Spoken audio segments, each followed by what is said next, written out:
Meus irmãos e irmãs, nós vamos continuar o nosso assunto aqui sobre as trombetas.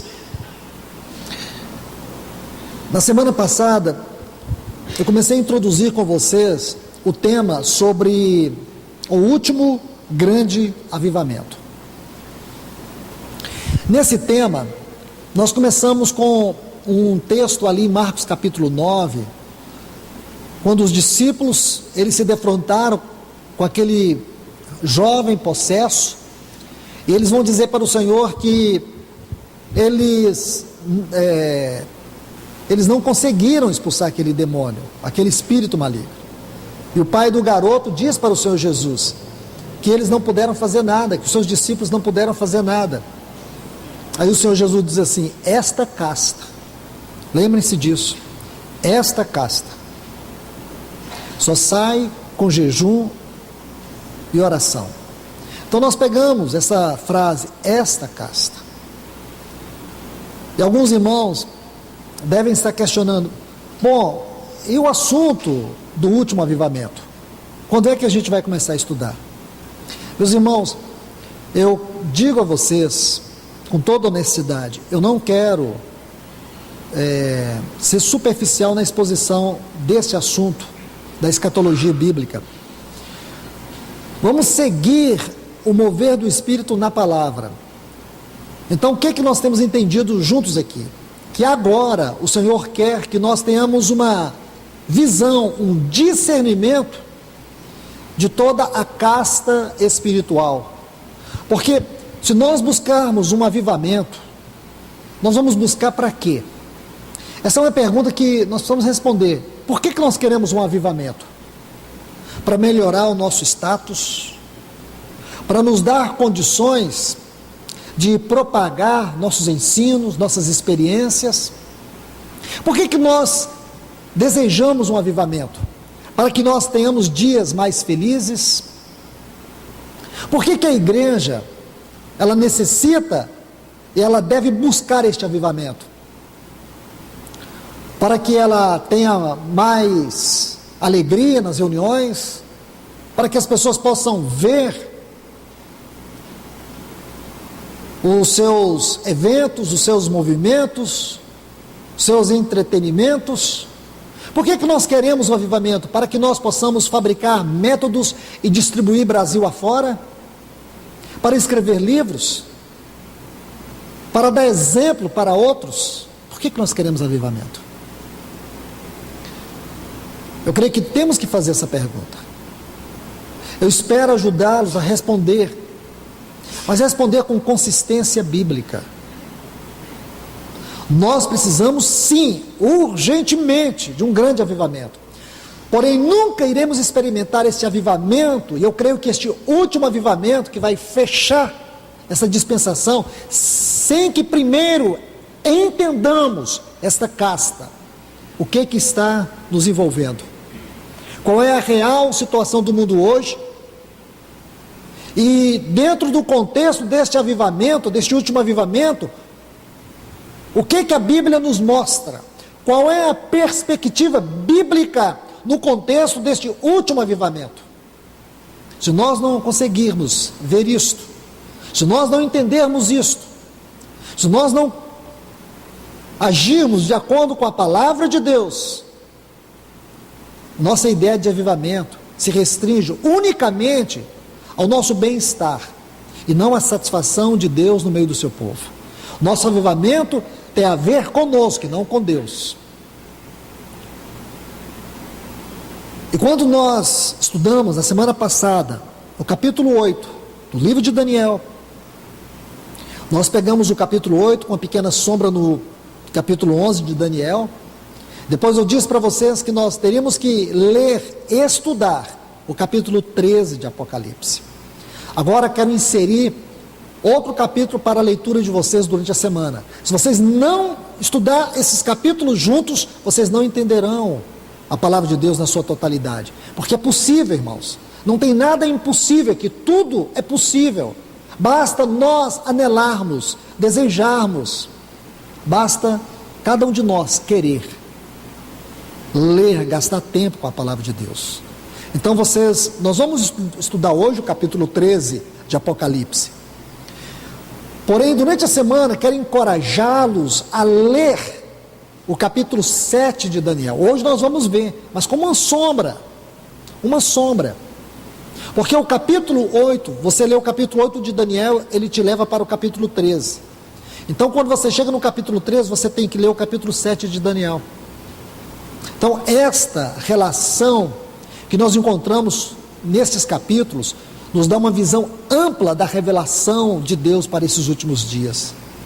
Os cristãos precisam entender. Deus disse que nos últimos dias o conhecimento se multiplicará. Alguns estudiosos, eles têm entendido que esse multiplicar do conhecimento não é a ciência e nem o intelecto do homem, mas a revelação da palavra, o conhecimento da palavra, a sabedoria da palavra. Amados irmãos e irmãs, nesses últimos dias, é o desejo de Deus abrir os seus céus e nos trazer sua palavra. Ele vai trazer luz sobre muitos pontos que nós precisamos, especialmente para esse tempo do fim, compreender. Então vamos, com a ajuda do Senhor, ler este capítulo 13 aqui do livro de Apocalipse, por favor. Nós vamos ler apenas 2 versículos do capítulo 13, porque acredito que a gente não deve passar disso hoje. E por que falo isso? Porque nesses 2 versículos de Apocalipse, nós vamos ter que compreender todos os detalhes que existem aqui. Então, não adianta nós fazer uma leitura longa e não aproveitá-la nessa reunião de hoje. Vamos ver 2 versículos. Se o Senhor permitir, a gente vê mais 2. Ok? Vamos ler. Apocalipse capítulo 13. Vi emergir do mar uma besta que tinha 10 chifres, 7 cabeças, e sobre os chifres 10 diademas, e sobre as cabeças nomes de blasfêmia.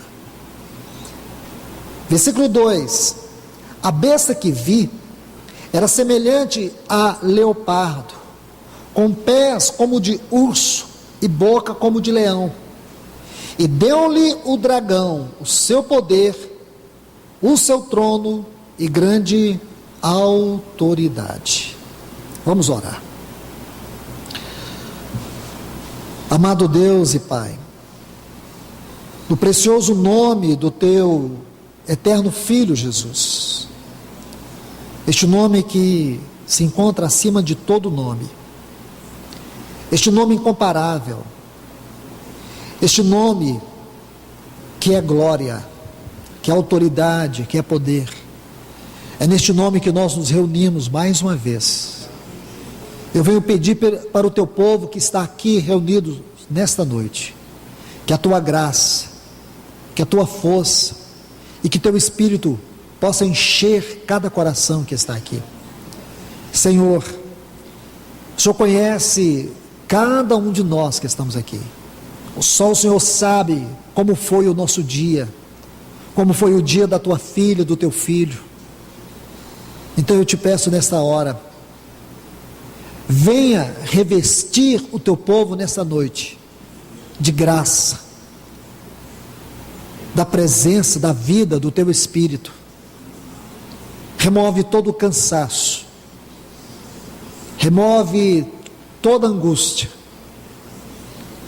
remove, Senhor, tudo aquilo que é fruto de um dia cansativo, de um dia cheio de angústia, de dificuldades, de cansaço. Renova a mente de cada vida que está aqui nessa noite, para que a Tua palavra possa repousar como a boa semente e produzir o fruto que glorifica o Teu grande nome. Senhor, nós oramos aqui no nome do Teu Filho Jesus. Amém. Bem, meus irmãos, vamos observar os detalhes aqui. Veja bem, João diz assim: vi emergir do mar. Quero que você note a palavra mar. Está vendo aí? Meus irmãos e irmãs, a palavra mar, na tipologia bíblica, ela tem um significado. Aqui vai nos mostrar a agitação e a inquietude e a instabilidade das multidões. Porque é deste mar que surge este animal terrível que a Bíblia descreve como a besta. Olha aí, uma besta. Vamos usar o capítulo 7 de Daniel. Então eu quero sugerir para vocês: mantenha sua mão aberta no livro de Daniel, capítulo 7, porque nós sempre vamos fazer relação de Apocalipse 13 com Daniel 7, e assim nós vamos ganhar tempo. Mantenha aí. Se você tiver um marcador de Bíblia, já deixa ele aberto em um desses capítulos, ou ele em um desses capítulos, para que facilite toda a sua movimentação. Para que nós entendamos essa palavra mar, vamos para Daniel capítulo 7, versículo 3. 4 animais grandes, que você se lembre que Daniel teve essa mesma visão. Ele fala de 4 animais grandes, diferentes uns dos outros, subiam do mar. Agora você consegue entender? Nós estamos tratando de profecia. A profecia tem uma figura de linguagem, ou figuras de linguagem. Aqui em Daniel nós temos 4 animais que surgem do mar. Em Apocalipse nós temos uma besta que surge do mar. Existe uma relação desse animal de Apocalipse 13 com esses 4 animais. O que quer dizer que este animal, e nós vamos ver isso com propriedade, ele tipifica um governo mundial para o tempo do fim, o que surgirá nesse tempo do fim. Nós sabemos que este governo é o governo do anticristo. E escute bem, meus irmãos e irmãs, este governo do anticristo, ele é descrito em Daniel 7 como sendo 4 animais. 4 animais. Vamos ver daqui um pouco. Então, não olhe para esses textos e pense que eu estou forçando a interpretação deles. Não, não é bem isso. As coisas estão muito claras e nós vamos ver isso até o final, se possível for. É que esses 4 animais, que são 4 reinos, e você vai ver que aqui em Daniel, o 4º animal, ele não descreve como tendo uma figura de um animal conhecido, como o leão, como o urso e como o leopardo. Ele fala de um animal terrível, de um animal que não havia outro igual. Ele é distinto de todos.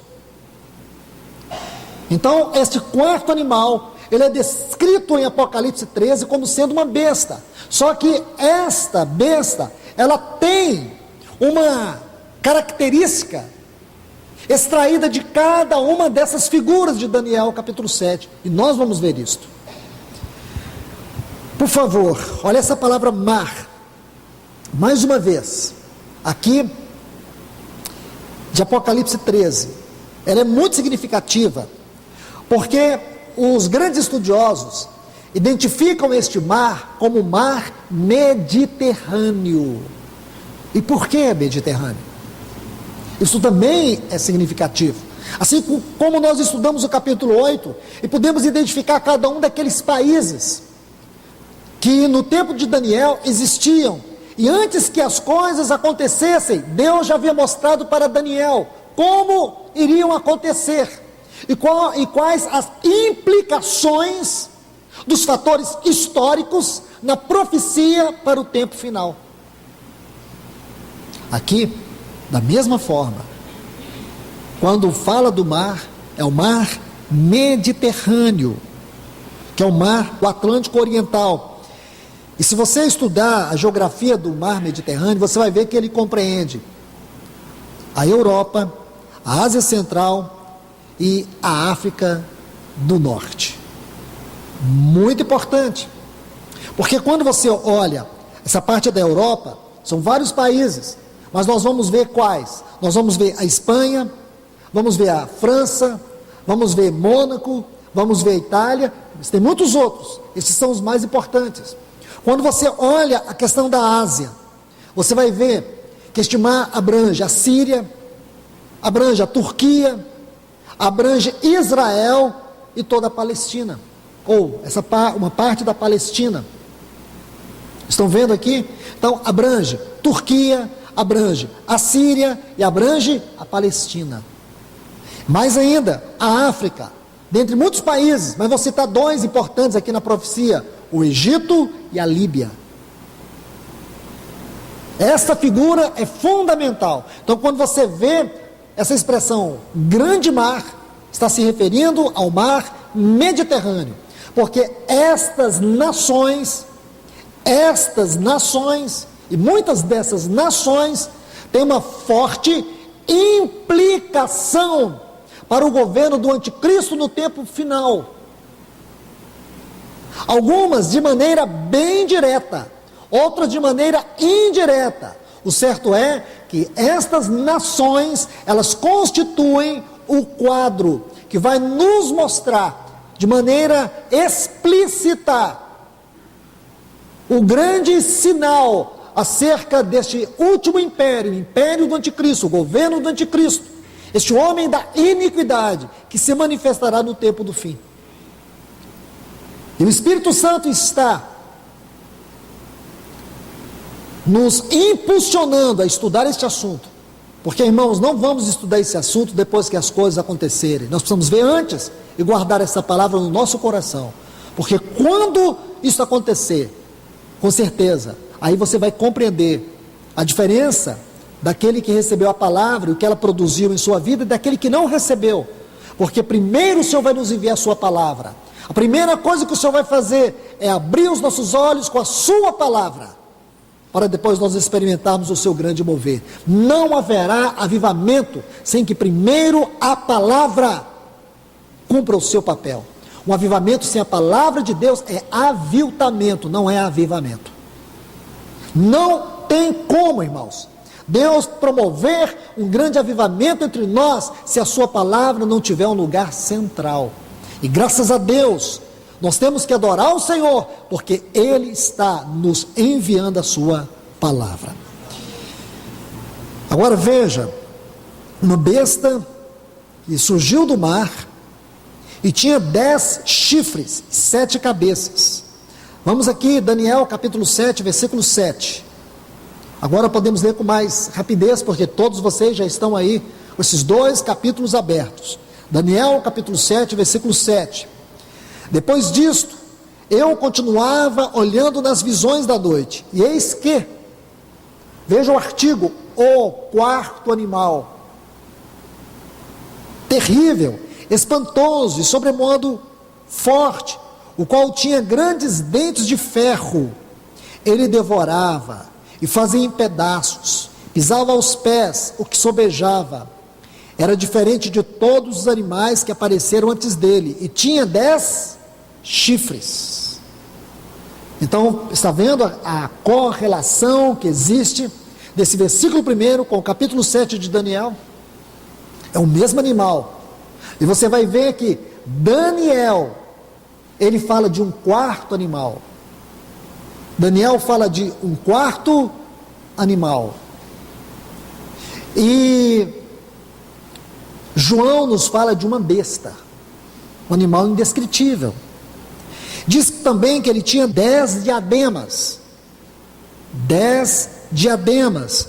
Biblicamente, o que significa diademas? Diademas na cabeça de uma pessoa no tempo antigo falava de honras e de glórias. Vamos adicionar textos aqui. Vamos aqui em Apocalipse. Volte comigo para o capítulo 12, que também é muito importante para nós entendermos o 13.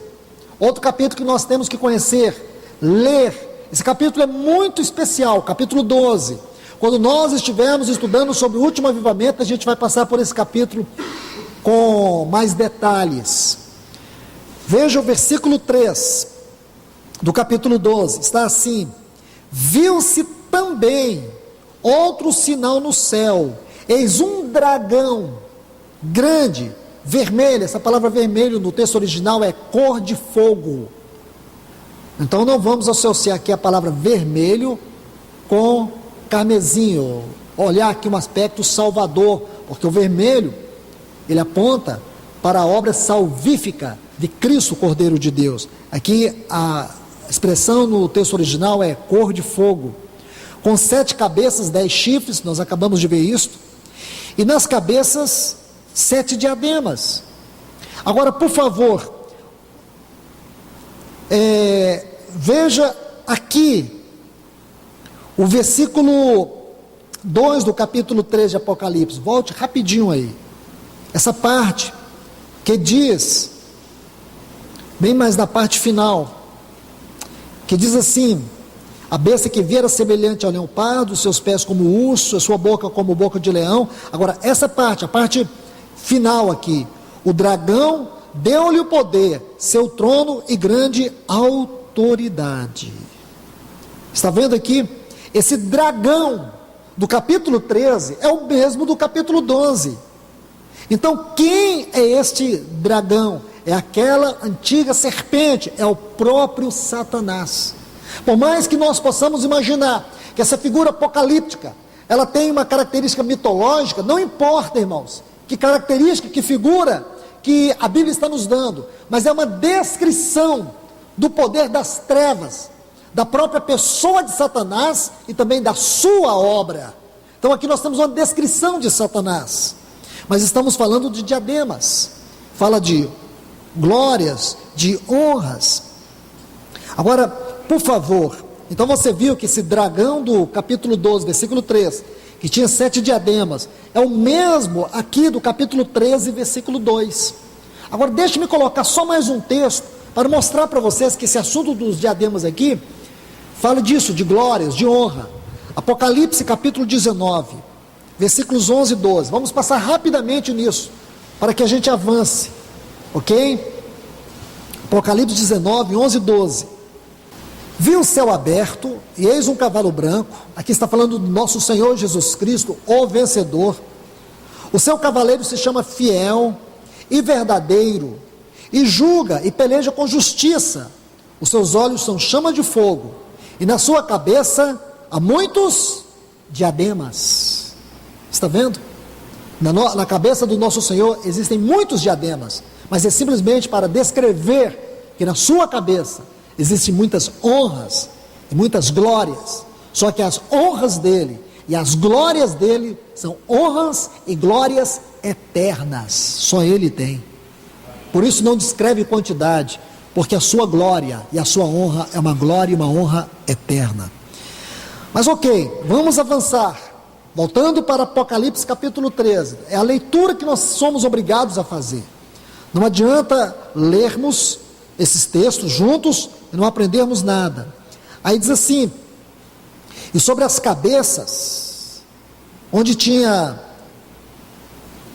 7 cabeças, 10 diademas, e eu creio que este é o problema muitas vezes, que intriga algumas pessoas com o Apocalipse, porque fica vendo essas visões monstruosas, essas descrições estranhas, e acha que este livro é assim. Irmãos, por detrás, e por isso que eu quero ler devagar com vocês, para que a gente possa ver os detalhes e a revelação que se esconde por detrás disso, porque Satanás quer que você olhe para isso de maneira muito negativa, e não é assim. Vamos com cuidado, vamos com zelo, vamos deixar que a Bíblia interprete a própria Bíblia para nós. Então veja aqui, nomes de blasfêmias. Observe aqui. Vem comigo aqui, Apocalipse, capítulo 2, porque nós vamos observar, essa palavra blasfêmias, ela ocorre 5 vezes em Apocalipse, mas nós vamos pegar alguns textos, que vão abrir a revelação desta palavra. Deixe-me dizer algo para vocês, amados irmãos e irmãs. Se você pega essa palavra, blasfêmia aqui, ela vai falar de um insulto, de uma difamação. Isso não responde para nós a profecia. Diz que essa besta tinha nomes de blasfêmias. Nós temos que entender o que significa isso. Vamos usar uma chave da hermenêutica, tentar ver dentro do próprio livro qual é o significado dessa palavra blasfêmia. Porque este livro é sagrado e quem inspirou ele é o Espírito Santo. Foi soprado por Deus, é uma inspiração divina. Deus é o seu autor, o Espírito Santo. Ele é toda a inspiração deste livro. Foi ele que veio pelo sopro de Deus no coração desses escritores. Então nós temos que ver como foi que este Espírito dispôs essas palavras, essas revelações para nós. Então veja, vamos aqui Apocalipse capítulo 2, então a palavra blasfêmia ocorre 5 vezes em Apocalipse. Vamos pegar os textos que diretamente podem interpretar esta palavra e o seu sentido profético para nós, de acordo com este livro. Apocalipse 2:9, a mensagem à igreja de Esmirna diz assim: eu conheço tuas obras, tua tribulação e a tua pobreza, mas és rico, e a blasfêmia, olha a palavra aqui, nomes de blasfêmia, e a blasfêmia dos que se dizem judeus e não são, mas são sinagogas de Satanás. Então qual que é a blasfêmia aqui? É que havia ali algumas pessoas que elas se diziam judeus, no bom sentido da palavra, mas elas não eram. Elas não tinham nenhuma característica de judeus. Sabe o que elas eram? Sinagogas de Satanás. Esta é a natureza da blasfêmia. Elas eram uma contradição. Por favor, vamos aqui no capítulo 13 mesmo. Eu creio que esse texto nos basta. Aqui, voltando para o capítulo 13, está assim, versículo 6. Ela abriu sua boca. Aqui você vai ver que está falando dessa cabeça que foi ferida com uma ferida mortal, mas ela foi restaurada, que é a besta. E abriu sua boca em blasfêmia contra Deus, para blasfemar seu nome, seu tabernáculo e os que moram no céu.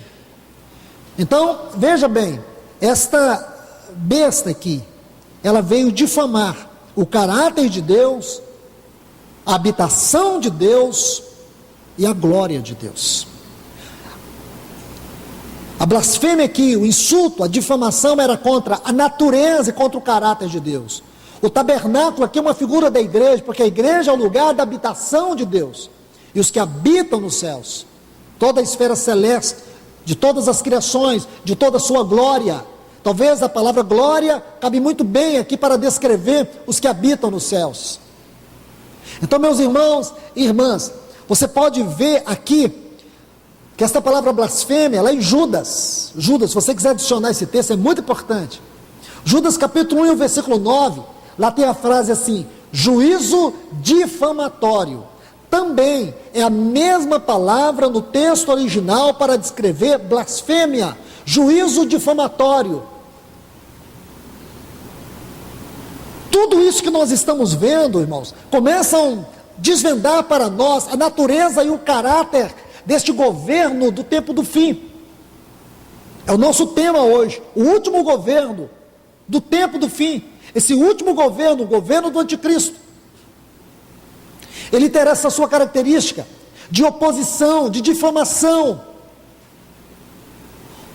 Esse governo, ele terá uma forte rejeição a tudo que se refere a Deus e a sua obra, a igreja do Senhor Jesus, porque ele vai tentar destruí-la, como ele fez durante todos os séculos passados, e ele nunca conseguiu e nem conseguirá, porque esta é uma das glórias do livro de Apocalipse, mostrar como Deus guarda e guardará a sua igreja. Então veja isto. Um outro detalhe que você vai ver aí, a ênfase sobre o número 10 e o número 7. 10 chifres, 7 cabeças. O número 10, você sabe que na matemática bíblica, os números vão de 1 a 12, depois eles são somados ou multiplicados. Somados ou multiplicados. Nunca você vai diminuir e nem dividir, porque essas são contas que o diabo faz: multiplicar ou somar, até 12. Então até o número 12 você vai encontrar o significado de cada um deles. O número 10 é um número que envolve responsabilidade, que envolve governo absoluto. O número 7 é o número que fala de obra perfeita, obra plena. O número 12 fala de completação, de plenitude. O número 7 fala de perfeição. Mas o que você vai ver aqui? É um anticristo. É aquele que vai buscar a perfeição divina para enganar. Este é o ponto fundamental do capítulo 13 do livro de Apocalipse. É mostrar a natureza de engano deste governo e o que ele já está fazendo. Hoje, irmãos, nós podemos afirmar, sem sombra de dúvida, que a plataforma, tudo que consiste a plataforma deste governo já está em curso. Eu vou repetir. Tudo que consiste os detalhes, tudo que consiste os itens que compõem a plataforma do governo do anticristo já está em curso. Agora, versículo 12 está assim: a besta que vi era semelhante ao leopardo, com pés como de urso e boca como de leão, e deu-lhe o dragão, que nós vimos lá no capítulo 13, o seu poder, o seu trono e grande autoridade. Então vamos entender agora, mais uma vez, vamos para o livro de Daniel capítulo 7, versículo 6, para que nós entendamos o leopardo. Daniel capítulo 7, versículo 6.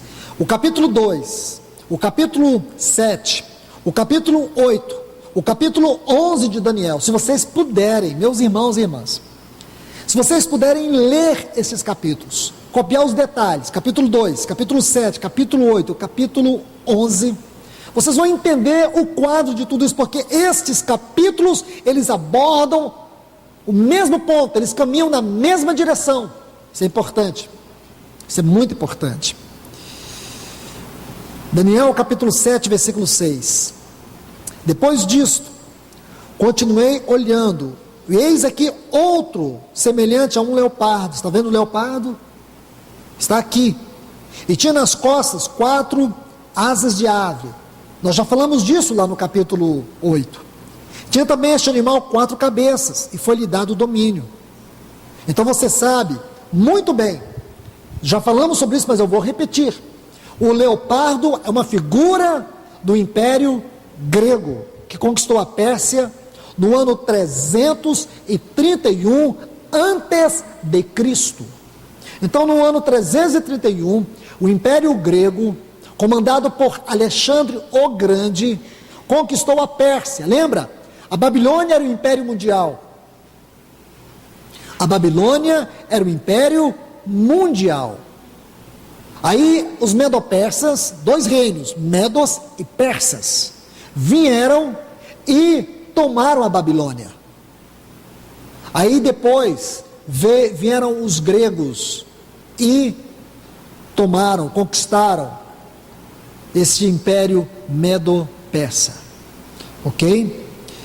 Aí, olhando aqui, quando fala sobre as 4 asas de ave, as 4 cabeças, é o que a história nos diz, que quando Alexandre o Grande morreu, o seu império foi dividido por 4 dos seus generais. Nós falamos isso no estudo passado: Ptolomeu, Cassandro, Lisímaco e Seleuco. Aí eu disse para vocês, se lembrem, que nós deveríamos nos deter aqui em Seleuco, ok? Ele ficou com aquela parte da Ásia Menor e também da Síria. Aí o texto aqui do versículo 2 de Apocalipse 13 diz assim: com pés como de urso. Novamente, Daniel capítulo 7, versículo 5. Anotem tudo, deixa tudo organizado aí na sua Bíblia. Anota os textos no lado, mas não deixe isso, irmão, só com o seu ouvido, porque você vai perder muito. Você tem que gravar isso. Continuei olhando, eis aqui o segundo animal, Daniel 7, 5. semelhante a um urso, o qual se levantou sobre um dos seus lados, na boca entre os dentes ele trazia consigo 3 costelas. Ele dizia: levanta-te, devora muita gente. Esse urso aqui é o Império Medo-Persa, que conquistou a Babilônia em 530 a.C. Essas 3 costelas aqui talvez fale da Babilônia, da Ásia Menor e do Egito, porque o Império Medo-Persa, para que ele se tornasse o grande império mundial, ele teve que conquistar a Babilônia, teve que conquistar também aqui a Ásia Menor e o Egito. Então talvez seja referência a essas 3 costelas. Voltando ao texto de Apocalipse, nós precisamos ver todos esses detalhes, para que depois entendamos o restante do capítulo 3 de Apocalipse. Boca como de leão. Então novamente, Daniel 7:4. Olha o que diz. O primeiro, ele vai descrever aquela visão que ele teve. Era como leão, tinha asas de águia. Enquanto eu olhava, foram-lhe arrancadas as asas. Foi levantado da terra e posto em 2 pés, como homem. Ele foi dado a mente de homem. Aqui está o Império Babilônico. Tornou-se o Império Mundial em 600 a.C. Então nós temos agora uma figura desses 4 reinos. E nós entendemos que esta besta não são 4 impérios, mas ela é constituída da natureza destes 4 impérios. Quando você vê aqui, você vê que o leão fala-nos de quê? De grande força. Grande força. O urso é uma figura de grande poder, esmaga, devora. E o leopardo nos fala de quê? Agilidade, a rapidez, a grande força e o grande domínio deste império. Será algo que vai fazer com que todo este mundo que está em convulsão política, econômica, ou político, econômico, social, todo este mundo vai se render aos pés desse grande supremo governante mundial. E com todo o seu governo, ele vai fazer com que o mundo o adore. Porque, irmãos, você precisa ver isto. O mundo hoje, o mundo caminha para isto. Se o mundo não estiver caminhando para isto, então o mundo caminha para uma 3ª guerra mundial. Se não surgir um líder que vai promover a paz no Oriente, que vai solucionar os problemas econômicos do Ocidente,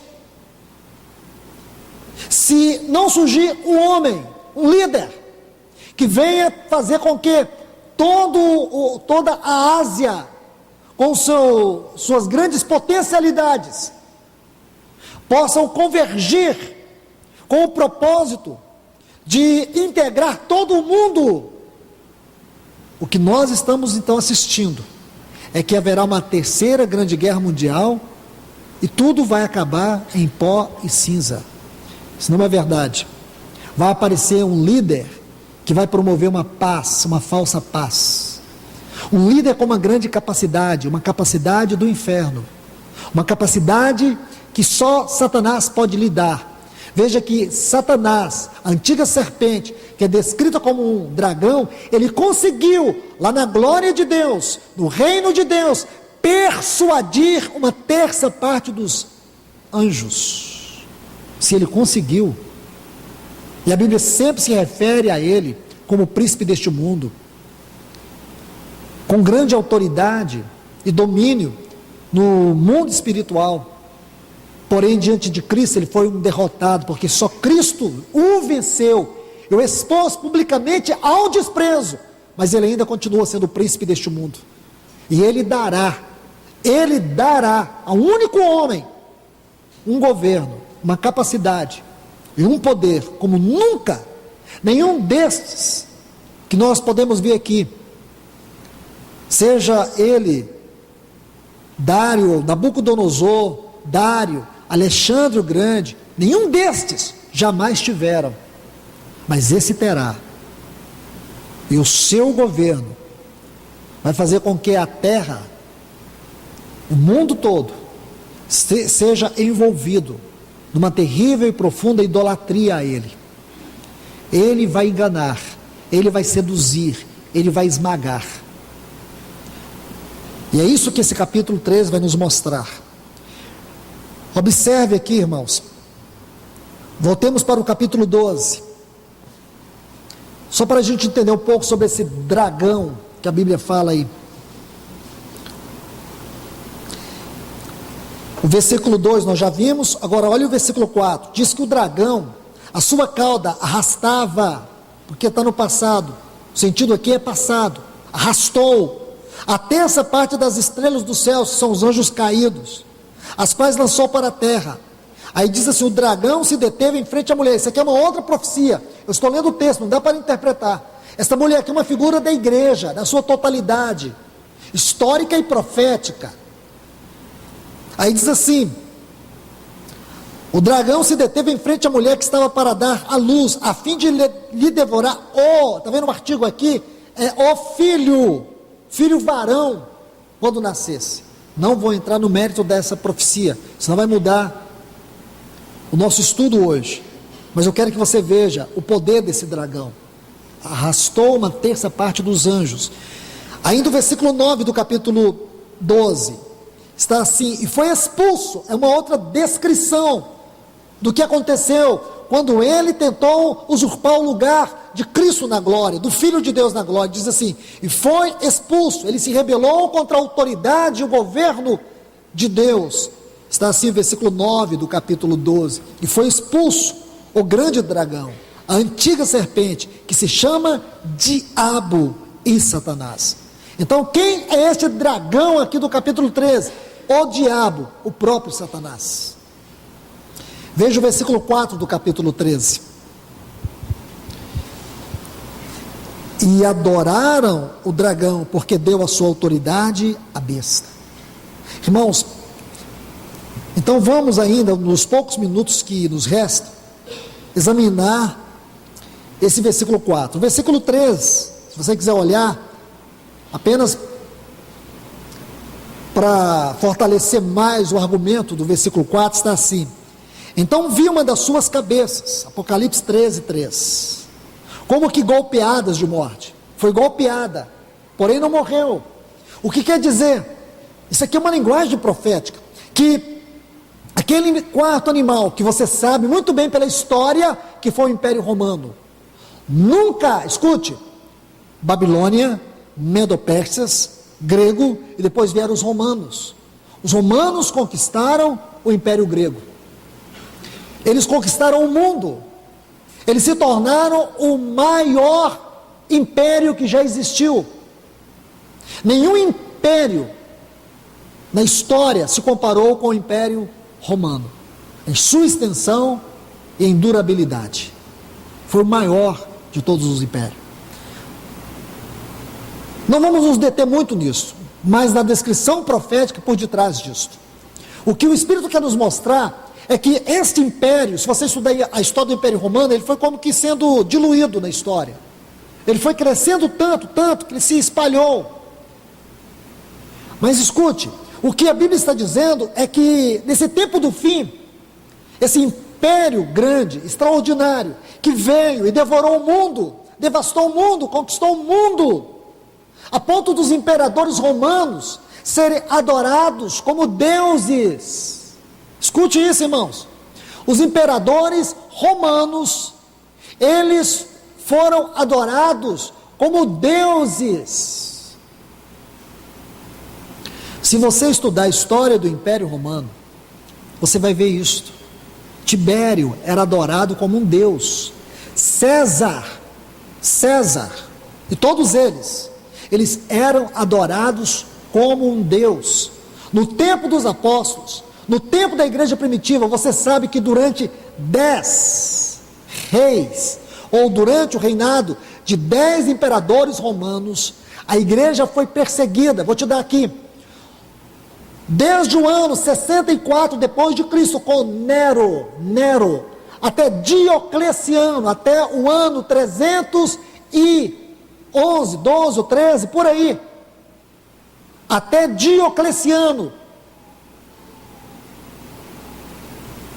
10 imperadores perseguiram a igreja com o propósito de acabá-la, de varrê-la da face da terra.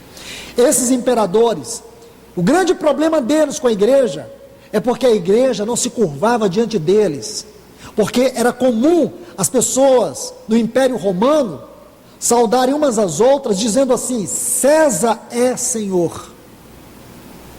O cristão, quando ele se deparava com a situação dessa, ele não dizia que César era Senhor, ele dizia: Jesus Cristo é o Senhor. Então, a partir de 64, no tempo de Paulo ainda, Paulo foi um mártir dessa perseguição. Meus irmãos e irmãs, vamos olhar aqui agora o versículo 4. E adoraram o dragão, porque deu a sua autoridade à besta. Também adoraram a besta, dizendo: quem é semelhante à besta? Quem pode pelejar contra ela? Note essas duas frases: adorarão o dragão e adorarão a besta. Por favor, se detenham comigo aqui no capítulo 13 de Apocalipse. Veja os versículos 8, 12 e 15. Versículo 8: e adorarão a todos os que habitam sobre a terra, isto é, todos os habitantes da terra adorarão a besta, aqueles cujos nomes não foram escritos no livro da vida do Cordeiro, que foi morto desde a fundação do mundo. Versículo 12 do capítulo 13 ainda: exerce toda a autoridade da primeira besta, porque aqui agora vai falar de uma segunda besta, que é o falso profeta. Vamos ver isso bem para frente. Na sua presença, faz com que os seus habitantes adorem a primeira besta, aquela que surgiu do mar, porque aqui são duas bestas no capítulo 13, cuja ferida mortal foi curada. Então agora, a descrição dessa ferida mortal que foi curada, é que este império, e eu quero que você entenda isso, porque essa linguagem, cuja ferida mortal foi curada, quer falar que ela ressurgiu. Irmão, só um ressurgiu: o Senhor Jesus. Mas sabe qual é a mentira aqui? É dizer que ele também ressurgiu. A ideia, a grande mentira, é que este homem do pecado, este filho da perdição, ele também vai ressurgir, e o mundo vai adorar ele. Mas eu quero que vocês observem comigo o versículo 15, aqui a gente vai se deter um pouco. Apocalipse 13, 15. Ele foi dado a comunicar fôlego à imagem da besta, para que não só a imagem falasse, como ainda fizesse morrer quantos não adorassem a imagem da besta. Observe essa frase: ainda fizesse morrer quantos não adorassem a imagem da besta. Precisamos entender esse texto, especialmente essa parte, porque aqui já muitos irmãos, se não tivesse a explicação hoje, não dorme. Nossa, está vendo, irmão? Nós vamos morrer. Irmãos, deve haver morte mesmo, como tem muitas mortes de cristãos hoje no mundo. Se você vê hoje, aproximadamente mais de 16 mil cristãos morrem fruto de perseguição. São muitos que morrem todo ano. Nesse tempo deve ter muitas mortes, sim, mas eu quero que você preste atenção. Veja os textos comigo, porque existe algo no livro de Apocalipse que é como que uma espinha dorsal, que mostra o mover de Deus através de uma igreja gloriosa. E é por isso, irmãos, que eu estou insistindo com vocês. É por isso que o meu coração, ele fica muito apertado. Eu faço o que possível for para abrir os olhos de vocês para ver isto, que o nosso chamado hoje é ser esta igreja. Nós não podemos esperar as coisas acontecer para nós tomar uma decisão de ser essa igreja. É ser agora, é amar a Cristo agora, é abandonar tudo aquilo que nos impede de ter esta vida santa agora, é arrepender agora, é amar a Cristo mais e mais agora, é buscar ter uma vida cheia do Espírito Santo agora. Porque Eu sei que nesse tempo muitos vão morrer mesmo, porque eles vão tomar uma decisão muito tardia, mas graças a Deus que vão tomar. Mas vamos tentar entender. Voltemos para Daniel capítulo 7. Sei que suas mãos estão aí guardando esse capítulo.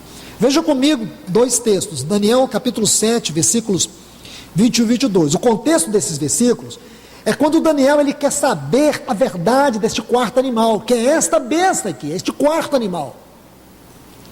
Aí diz assim, versículo 21 de Daniel 7. E eu olhava, e eis que este chifre, porque essa besta também aqui é chamada de um chifre pequeno, fazia guerra contra os santos, e prevalecia contra eles até que, o problema é que a gente lê o versículo 21, aí entra no versículo 22, a gente coloca um tempo que não tem, então eu vou ler como está. E esse chifre, que é o quarto animal, esta besta do capítulo 3 de Apocalipse, fazia guerra contra os santos. A palavra guerra aqui é uma forte oposição, hostilidade, guerra contra os santos, e prevalecia contra eles até que veio o ancião de dias, que é uma figura muito importante no capítulo 7 aqui de Daniel. É uma figura do nosso Senhor exaltado, é uma figura do nosso Senhor glorificado, é uma figura daquele que venceu lá no capítulo 5 de Apocalipse. João viu que só ele é digno de abrir o livro, de desatar os selos, porque ele foi morto e com seu sangue ele comprou para Deus povos de todas as tribos, línguas e nações. Este ancião de dias diz assim, que ele fez oposição, ele guerreou contra os santos até que apareceu o ancião de dias. Quer dizer que quando ele começou a pelejar contra os santos, o ancião de dias apareceu e fez justiça aos santos do Altíssimo, e veio o tempo em que os santos possuirão o reino. Vamos colocar um outro texto aqui em Apocalipse capítulo 13. Olha o versículo 7 de Apocalipse 13. Vamos adicionar aquele versículo 15 também de Apocalipse 13. Quero que vocês observem aqui. Está assim, Apocalipse 13, 7. Foi-lhe permitido guerrear contra os santos e vencê-los. Quero que você guarde esse texto, é muito importante. Se você olhar o 15, está assim, e lhe foi permitido dar fôlego à imagem da besta, e depois matar todo aquele que não adorasse, que é a parte final. Eu quero que vocês notem aqui duas palavras e sublinhem elas, por favor. Permitido. Está vendo ela aí? Irmãos, por causa de uma palavrinha, você perde a revelação. Foi permitido até perseguir os santos e guerrear contra os santos. Satanás tem que ter permissão de Deus, porque ele não tem um poder deliberado sobre a igreja do Senhor Jesus. Quero que você veja isso. Está vendo aqui? Deus permite essa guerra. Por quê? Ele tem propósito nela. Ele tem propósito nela. Segundo, essa aparente vitória de Satanás tem um propósito divino. Observe essa palavra pelejar ou guerrear. Ela vem de um vocábulo grego, polemos, fala de hostilidade, fala de batalha também, mas fala de hostilidade. Agora, irmãos, deixe-me dizer algo para vocês, porque você pode entender isso errado. Eu não quero que você entenda isso errado. Observe bem, Satanás não tem como nos vencer, não tem. Vou dar um exemplo para você, é o exemplo mais clássico que eu poderia lhes dar. Lembra de Jesus derrotado na cruz, diante dos olhos de Satanás? Aparentemente ele não foi derrotado, mas a morte de Jesus provocou a maior derrota de Satanás. Então, eu quero que você se agarre a isso. Agora olha o versículo 15. Versículo 15 aqui, diz que ainda, a parte final, fizesse morrer quantos não adorasse a besta. Vamos então ao que nos interessa. Quem são esses que vão morrer? A Bíblia não pode se contradizer. Vamos começar com um texto que já foi citado aqui numa das palavras. Está aqui em Apocalipse capítulo 3. Versículo 10. Vamos introduzir com esse texto.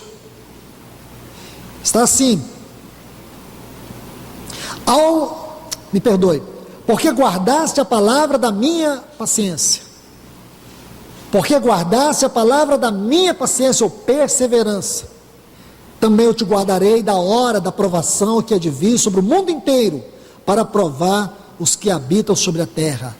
Eu venho em breve, guarda o que tens, para que ninguém tome a tua coroa. Então, irmãos, tomar a coroa aqui é perder. Algumas pessoas vão perder, porque eles não guardaram o que eles têm. A promessa do Senhor aqui é para aqueles que vão guardar, é para aqueles que vão guardar a sua palavra. Guarda o que tens. Ele fala de guardar o quê?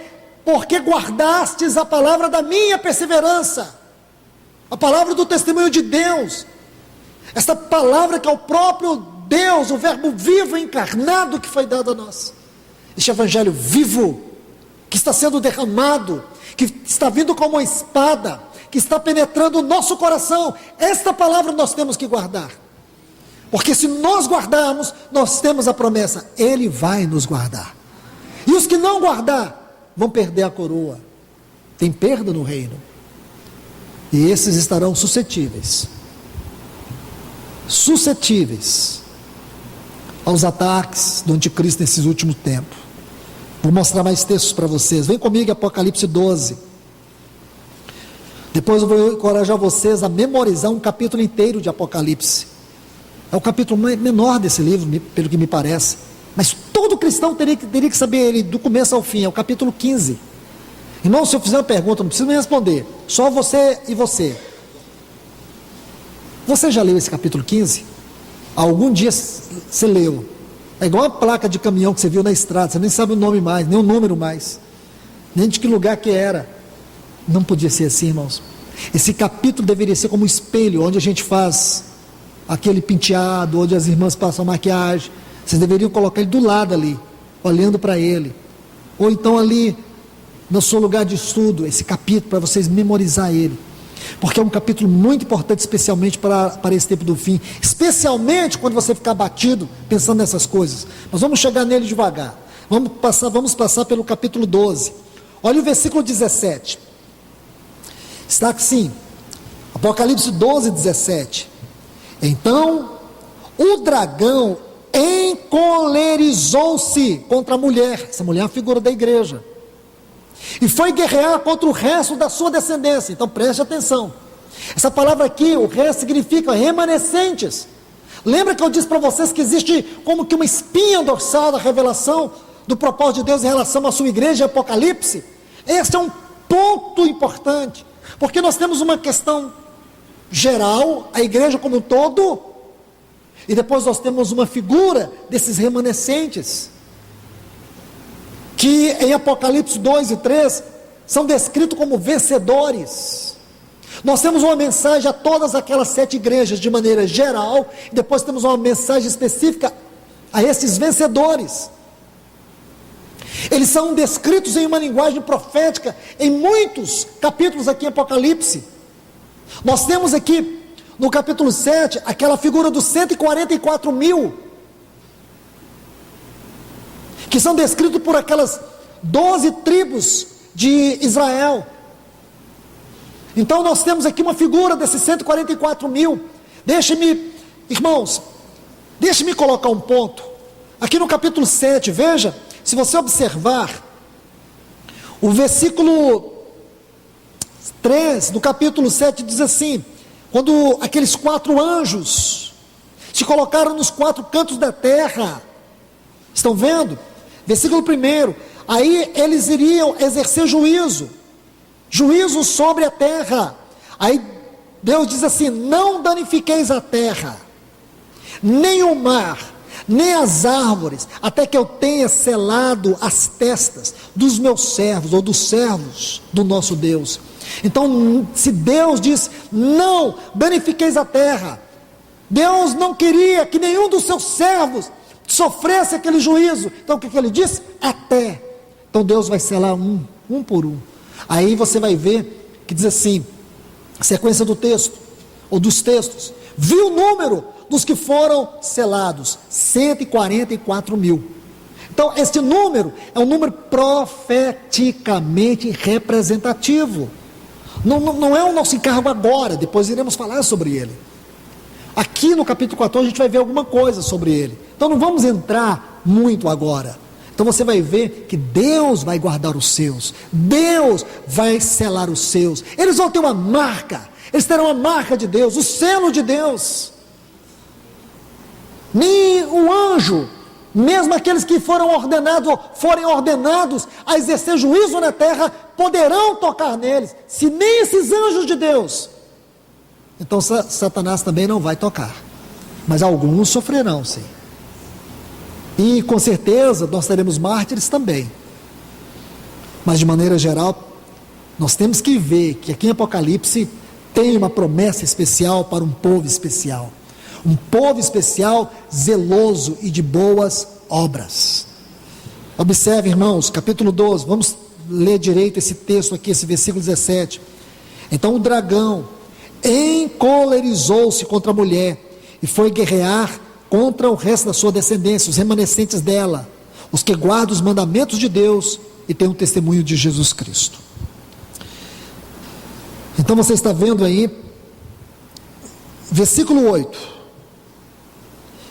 do capítulo 13: e adorarão todos os moradores da terra, cujos nomes não foram escritos no livro da vida do Cordeiro. Só vai adorar a besta aqueles que não tiveram seus nomes escritos no livro da vida do Cordeiro. Quer dizer que nenhum dos adoradores do Cordeiro adorarão essa besta. Capítulo 14, versículo 1. Aí, lembra que esse capítulo 14 tem que ser entendido também à luz do capítulo 7. Depois olhei, e eis que o Cordeiro estava em pé sobre o monte Sião, e com ele 144 mil, que tinham o nome dele e o de seu pai escritos na testa. Veja que esse versículo 1 é um daqueles versículos que a gente vai gastar uma reunião só para ler ele. Aí o versículo 4 do capítulo 14 ainda: estes, isto é, os 144 mil, são os que não contaminam com mulheres, pois são virgens. Essa frase aqui, irmãos, ela encontra eco muito claro quando você entende o capítulo 7 de Apocalipse, quando você vê que ali tem uma ordem das tribos, e você sabe que Rúben era o primogênito, então ele deveria encabeçar a ordem, e ele não encabeça, quem encabeça é Judá. E para nos responder isso, porque Rúben não está ali, você tem que ir em 1 Crônicas, capítulo 5 e o versículo 1, e vai dizer que Rúben perdeu a bênção da primogenitura, porque ele se deitou com Bila, ele se prostituiu com a mulher de seu pai. Então ali está uma explicação, quem são aqueles 144 mil? A mesma explicação aqui, são aqueles que não vivem escravizados pela fornicação e pela prostituição, porque são puros, é a palavra para virgem. Aí diz assim: estes são os que seguem o Cordeiro por onde quer que vá. Estes foram resgatados dentre os homens como primícias. Está vendo a palavra mais uma vez? Que palavra linda, irmãos. É a mesma palavra para remanescentes. Primícias são os melhores frutos. Você tem toda uma lavoura, mas geralmente os primeiros frutos são as primícias. Aí diz: como primícias para Deus e para o Cordeiro. Agora, por favor, versículo 9 e 10. Aqui do capítulo 14. E um terceiro anjo o seguiu, dizendo em grande voz: se alguém adora a besta e a sua imagem, recebe uma marca em sua testa ou em sua mão. Então, irmãos, entende essa marca? Essa marca vai receber é quem adora ela. Quem não adora ela e adorador do Cordeiro vai receber a marca de Deus na testa. Agora, isso você sabe que não é físico, não é andar igual um boi marcado. Não pense nisso, irmãos. Vamos entender isso depois, com mais cuidado. Versículo 10: ele também beberá o vinho do furor de Deus, isto é, quem adorar a besta, que foi misturado puro no cálice da sua ira, será atormentado com fogo e enxofre, diante dos santos anjos, na presença do Cordeiro. Esses são os adoradores da besta. Agora capítulo 15, versículos 2 a 4 apenas. Olha que texto precioso encontramos aqui. Vi no céu outro sinal grande, admirável, 7 anjos que tinham 7 pragas, as últimas, porque nelas se consumava o furor de Deus. Vi também como um mar de vidro, mesclado com fogo, e aos que haviam alcançado a vitória sobre a besta. Então, irmãos, observe, aqui agora está falando daquele, dos remanescentes, das primícias, desses vencedores do capítulo 2 e 3, estes alcançaram vitória sobre a besta, sua imagem, sua marca, e o número do seu nome, de pé sobre o mar de vidro, com as harpas de Deus, e cantavam o cântico de Moisés. Lembra o cântico de Moisés? É o cântico da vitória, é o cântico do livramento. Lembra quando o povo de Israel eles chegaram ali em Pi-Hairote?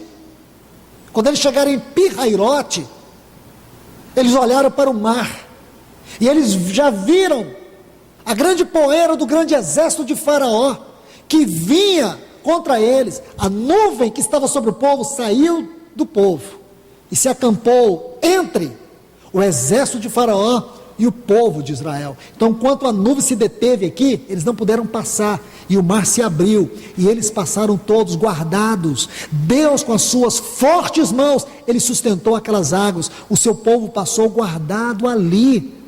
Amém? Depois a nuvem vem sobre o povo. Irmãos, que coisa linda! É isso que o Senhor quer nos mostrar. Esse é o cântico de Moisés, e depois Moisés cantou a vitória. Então, qual será o nosso cântico lá? O cântico da vitória. Versículo 4, só encerrando aqui do capítulo 15, e diz assim: o cântico de Moisés, servo de Deus, e o cântico do Cordeiro, dizendo: grandes e maravilhosas são as tuas obras, ó Senhor Deus Todo-Poderoso, justo e verdadeiro são os teus caminhos, Rei dos santos. Quem não te temerá, ó Senhor, e glorificará teu nome? Pois somente tu és santo, pelo qual todas as nações virão e te adorarão, porque o teu juízo se manifestará. Graças ao Senhor, meus irmãos e irmãs. Então, mais uma vez, nós podemos ver na leitura desses textos, que não precisamos ficar em desespero. Alguns sim sofrerão, alguns passarão muitas tormentas, mas nós temos aqui, vimos apenas alguns poucos versículos, nosso horário já ultrapassou 15 minutos, e peço desculpa a vocês, mas pelo menos uma coisa nós temos certeza, que o nosso Deus, Ele nos guardará. Nós temos testemunho na história, nós temos testemunho na sua palavra, de que Ele vai nos guardar. Graças ao Senhor por tudo. Meus irmãos, vamos encerrar por aqui. Se o Senhor permitir, na próxima quinta, nós vamos continuar a leitura, até nós terminarmos esse capítulo, extrair todas as lições e aplicações que Ele tem para nós. Vamos orar agradecendo o Senhor por esta noite, pela sua palavra. Pai, nós te louvamos e te agradecemos. Obrigado mais uma vez, Senhor, por nos abrir os olhos através do teu Espírito Santo e poder ler a tua palavra com tanta propriedade, com tanta riqueza. Muito obrigado, Senhor. Nós te adoramos nesta noite. Nós te oferecemos aqui a nossa gratidão e a nossa adoração. Pedimos que o Senhor leve o teu povo guardado para os seus lares, em nome do teu Filho Jesus. Nós te louvamos por tudo, Pai, em nome de Jesus. Amém.